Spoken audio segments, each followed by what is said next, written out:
Ya, Bapak Ibu, kita bertemu dalam tutorial rekam layar untuk e-learning yang akan diterapkan semester genap tahun akademik 2019-2020. Nah, seperti terlihat ini adalah tampilan PowerPoint yang dijelaskan dengan merekam layar. Jadi kalau dilihat PowerPoint-nya sama seperti yang biasa kita gunakan untuk menjelaskan materi di dalam kelas.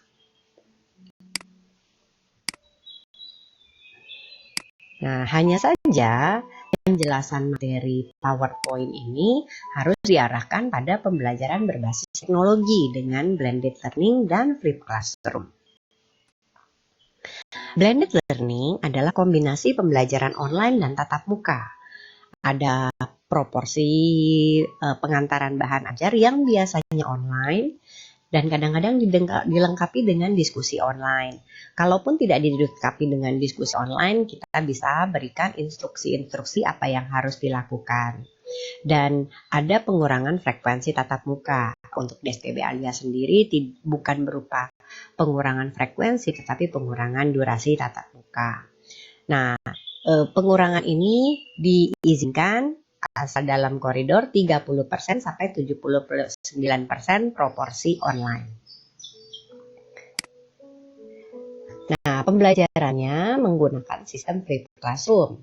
Flipped classroom adalah strategi pembelajaran dan ini juga merupakan satu jenis blended learning yang membalik pola pembelajaran tradisional. Sebelumnya pada pembelajaran tradisional yang biasa kita lakukan sehari-hari adalah kita menjelaskan materi ajar itu di dalam kelas, sehingga waktu 100 menit sebagian besar itu habis untuk menjelaskan materi. Kemudian latihan secukupnya, latihan yang tidak cukup itu diberikan dalam bentuk PR. Nah, ini dibalik. Jadi materi ajar diberikan lebih dulu sehingga mahasiswa bisa belajar di luar kelas, mempersiapkan diri sebelum mereka masuk, dan rekaman yang diberikan itu bisa digunakan berulang-ulang. Artinya mereka bisa mengulangi materi tersebut, mengulangi rekaman tersebut sampai mereka paham. Nah, ketika mereka masuk ke dalam kelas, mereka tinggal latihan. Nah, latihan ini yang atau PR-PR yang biasanya kita berikan di luar kelas karena waktunya tidak cukup, sekarang justru waktu di dalam kelas itu maksimal untuk interaksi, untuk mereka mengerjakan tugas, untuk membahas tugas, dan lain-lain. Karena biasanya yang menjadi kesulitan mahasiswa adalah ketika mereka mengerjakan latihan atau mengerjakan tugas. Nah, di situ seberapa pemahaman mereka itu mempengaruhi tugas yang dihasilkan. Jadi, alangkah lebih baik jika waktu di tatap muka di kelas lebih banyak untuk interaksi, untuk mengerjakan latihan sehingga dosen bisa melihat seberapa mahasiswa memahami materi yang diberikan. Jika belum terlalu paham, dosen bisa memberikan penguatan, penjelasan lebih lanjut, atau ilustrasi lebih lanjut.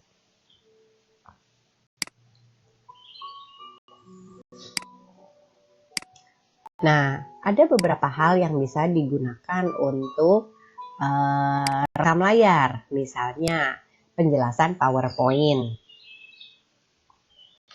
Ya, penjelasan PowerPoint ini bisa direkam atau bisa juga kita menjelaskan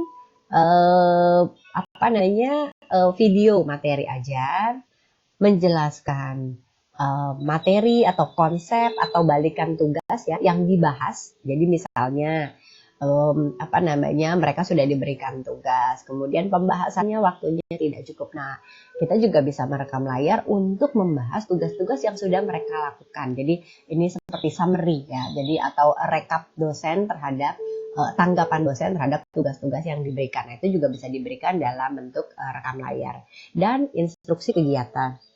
Nah, instruksi kegiatan seperti ini sehingga apa yang harus dilakukan menjadi lebih jelas.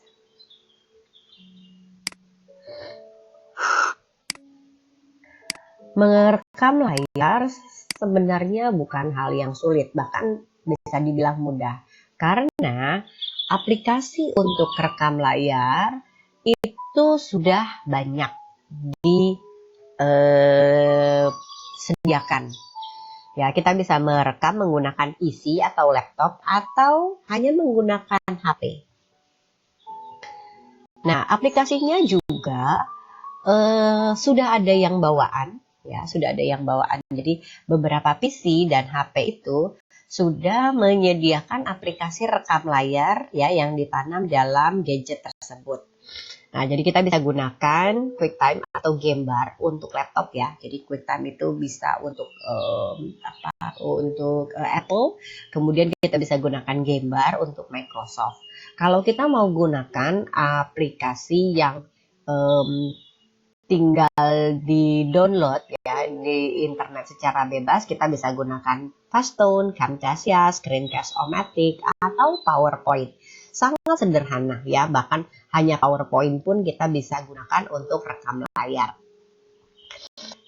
Kemudian kalau kita menggunakan HP misalnya, jadi kita kebetulan tidak ada PC atau laptop di dekat kita, kita bisa gunakan HP kita. Karena sekarang transfer file juga bisa menggunakan justru sangat banyak ya menggunakan HP. Nah, kita bisa gunakan perekam yang memang sudah disediakan di HP ya. Jadi HP-HP itu rata-rata sudah punya aplikasi perekam layar, atau kita bisa gunakan perekam layar yang di-download ya di aplikasi yang di Play Store atau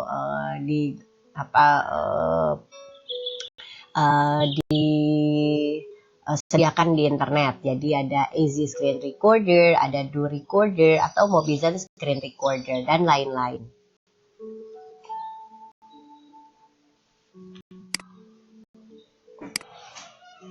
Nah, sekarang kita masuk pada demo rekam layar yang praktis. Nah, saya sendiri menggunakan Fastone ya, menggunakan Fastone untuk merekam layar. Nah, ini ya Fastone. Karena sangat kecil ya, filenya sangat kecil dan sangat praktis. Nah, jadi seperti terlihat di sini saya menjelaskan tadi ya, sudah menjelaskan menggunakan aplikasi rekam layar. Kelebihan lain dari aplikasi rekam layar adalah aplikasi ini menampakkan apa yang terlihat di dalam komputer ya, komputer atau layar Bapak Ibu. Jadi kalau misalnya saya mau kombinasikan penjelasan ya, misalnya saya tadi menjelaskan tentang Flip Classroom. Nah, saya mau beri ilustrasi, saya bisa ke aplikasi yang lain di sini ya. Nah, bisa aplikasi, misalnya saya ke internet. Nah, saya bisa menggunakan penjelasan dengan video. Ini loh penjelasannya ya. Oke, bisa dijelaskan di sini atau kita beri saja link videonya gitu ya. Jadi mahasiswa bisa lebih paham. Ya, ini bisa dibuat jadi full screen ya. Nah, jadi seperti mahasiswa itu melihat videonya langsung dari YouTube gitu ya. Nah, ini bisa saya kecilkan kembali. Oke. Atau jika Bapak dan Ibu mau memberi ilustrasi lebih lanjut dalam bentuk tulisan ya.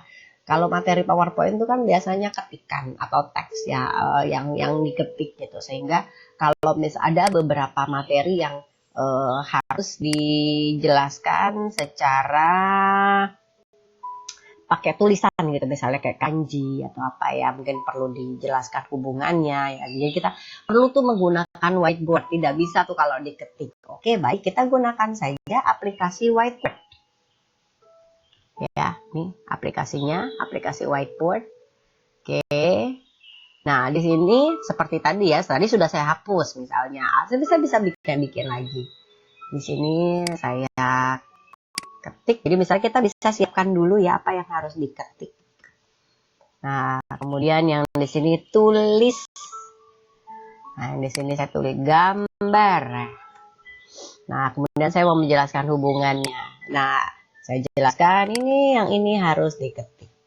Yang diketik itu sebelumnya bisa ditulis. bisa kita gunakan seperti ini ya. Tetapi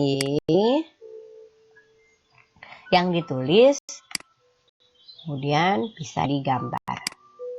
Nah, jadi seperti kita menggunakan whiteboard dengan marker gitu. Jadi tidak ada halangan untuk mengilustrasikannya secara tulisan. Oke, berikutnya apabila kita mau menjelaskan ya, seperti tadi saya sudah jelaskan materinya.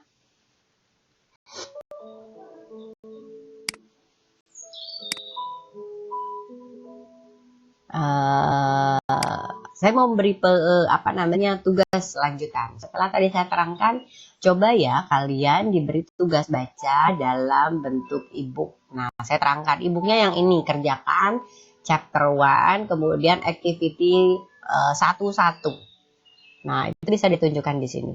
Ya, itu bisa ditunjukkan di sini. Jadi, apapun yang tampak di layar komputer kita bisa tampak di mahasiswa. Atau saya memberi penjelasan lebih lanjut dengan slide lain. Nah, saya juga bisa buka lagi slide yang lain. Ya, ini misalnya saya gunakan sebagai referensi. Nah, bisa juga ke slide yang ini. Nah, jadi saya bisa terangkan lagi dari sini. Nah, seperti ini ya. Gitu. Nah, kalau sudah selesai rekamannya sendiri kalau misalnya lihat seperti apa sih bentuknya Fastone. Nah, itu bisa dilihat di sini ya. Nih. Oke, screen recorder. Oke, dia menyala kayak merah. Nah, seperti itu berarti rekamannya sedang berjalan. Nah, jika sudah selesai, itu bisa kita matikan.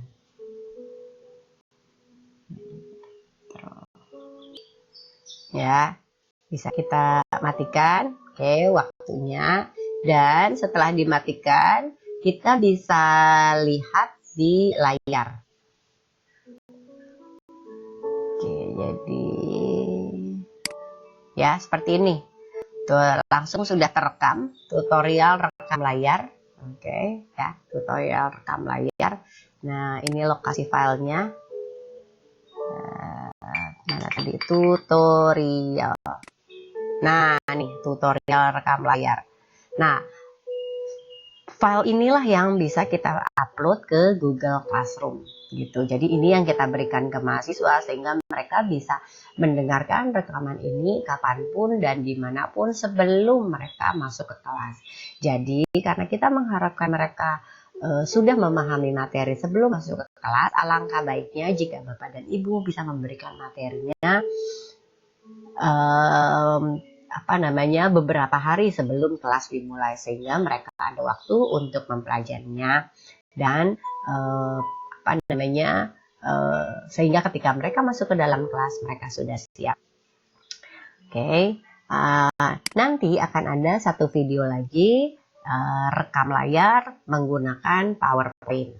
Nah, khusus untuk rekam layar yang menggunakan aplikasi ya. Saya akhiri dulu, semoga bermanfaat. Jika masih ada pertanyaan lebih lanjut, Bapak dan Ibu bisa mengkonsultasikannya kepada saya. Terima kasih, semoga bermanfaat.